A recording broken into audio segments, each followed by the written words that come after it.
If you watch Formula One, you probably know 9 times out of 10 who Ted Kravitz is, but Ted Kravitz works in the Formula One industry. He gets the inside scoop, relays it to David Croft in the commentary during the races, so he's the man behind the scenes, if you will. But following this past weekend's events at the Qatar Grand Prix, we saw a practice session Friday, followed up with a qualifying for the sprint race. Saturday, a sprint race, and then a main race qualifying, and then Sunday, the main race.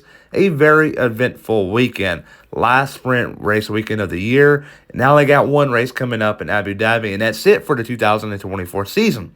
But during the weekend, though, Max Verstappen confronted George Russell about the FIA debacle because he is claiming that George Russell is running to his buddies at the FIA whenever he does something wrong. He views that Russell and Mercedes has Verstappen and Red Bull under a microscope, and whenever something happens, it could whether it be big or whether it be small, they point it out. Well, Max, that sports, people are trying to get an edge.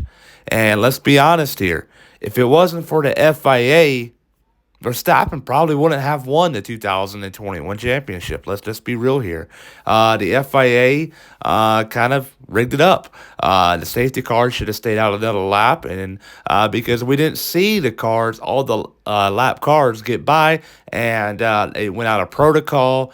And if they would have ran one more lap, Hamilton would have won the championship. End of story. So the FIA has actually done both sides.